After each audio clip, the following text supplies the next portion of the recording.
Hi good morning friends. Welcome back to our YouTube channel.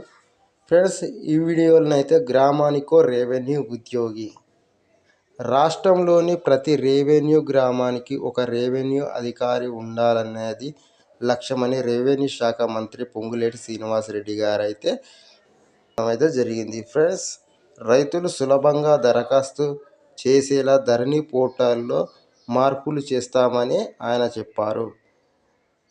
Dharani pending దరఖాస్తులు 2,45,000 ఉండేవని, తర్వాత మరో 1,00,000 దరఖాస్తులు వచ్చాయని, స్లాట్ రద్దు చేసుకున్న వారికి 6 నెలల్లోగా డబ్బులు వచ్చేలా మార్పులు చేస్తామని తెలిపారు.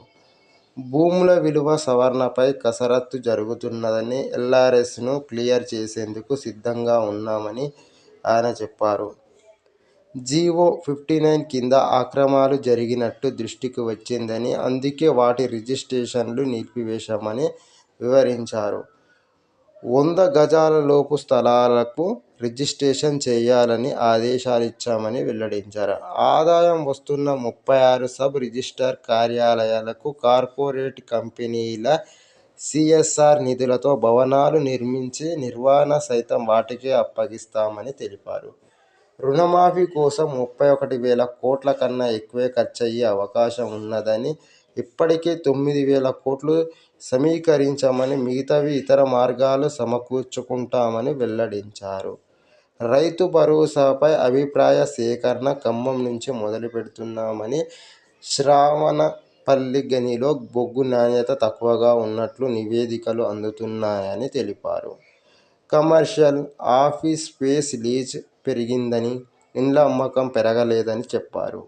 ఇందిరమ్మ ఇండ్లపై అధ్యయనం కోసం ఇప్పటికే ఉత్తరప్రదేశ్, ఆంధ్రప్రదేశ్కు అధికారులు వెళ్లి వచ్చారని ఆయన వివరించారు. డబుల్ బెడ్రూమ్ ఇండ్లలో తక్కువ ఖర్చు అయ్యే వాటిని పూర్తి చేసి నిరుపేదలకు అందిస్తామని, రాజీవ్ స్వగృహ ఇండ్ల ధరలను సమీక్షించేందుకు ఇటీవలే కమిటీ వేశామని పొంగులేటి శ్రీనివాస్ గారు చెప్పారు. పెన్షన్ల పెంపునకు సంబంధించి ఈ బడ్జెట్లో నిధులు పెట్టే అవకాశం ఉన్నదని, లబ్ధిదారుల జాబితాను సమీక్షించవలసిన అవసరం ఉన్నదని వెల్లడించారు.